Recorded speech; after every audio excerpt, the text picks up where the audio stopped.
امریکہ نے روسی سفارت خانے کے 2 اہلکاروں کو ملک بدر کر دیا۔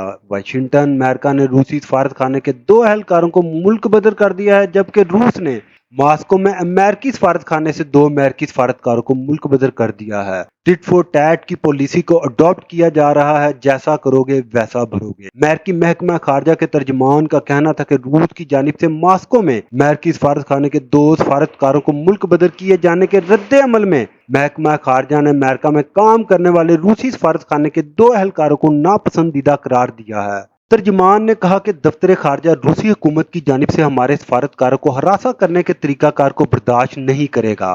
ماسکو میں ہمارے سفارت خانے کے اہلکاروں کے خلاف ناقابل قبول اقدامات کے نتائج برآمد ہوں گے۔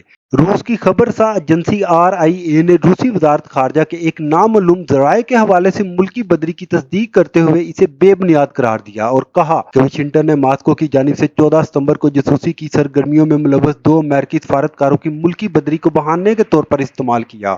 RIA نے ذرائع کے حوالے سے بتایا کہ ہم کشیدگی میں اضافے میں دلچسپی نہیں رکھتے، لیکن اگر اس طرح کی کارروائیاں جاری رہی تو ہم ہمیشہ کی طرح اس کا بھرپور اور فیصلہ کن جواب دیں گے۔ روس نے 14 ستمبر کو اعلان کیا تھا کہ وہ امریکی سفارتکاروں کو ملک بدر کر رہا ہے، جن پر اس نے ایک روسی شہری کے ساتھ کام کرنے کا الزام عائد کیا تھا، جس پر ایک غیر ملکی ریاست کے ساتھ تعاون کا الزام تھا۔ یوکرین کی جنگ کی وجہ سے ماسکو اور واشنگٹن کے تعلقات 60 سال سے زائد عرصے میں بدترین سطح پر پہنچ گئے ہیں۔ امریکہ یوکرین کو جدید ہتھیار فراہم کر رہا ہے اور فروری 2022 میں اس کے حملے کے جواب میں روس پر پابندیاں عائد کی گئی تھی۔ ہم آپ کے لیے اسی طرح کے انفارمیٹیو ویڈیو لے کر آتے ہیں، تو لہذا ساتھ جڑے رہنے کے لیے گلشن انٹرنیشنل نیوز اردو چینل کو سبسکرائب کرنا نہ بھولیں اور کمنٹس میں اپنے خیال کا اظہار ضرور کریں۔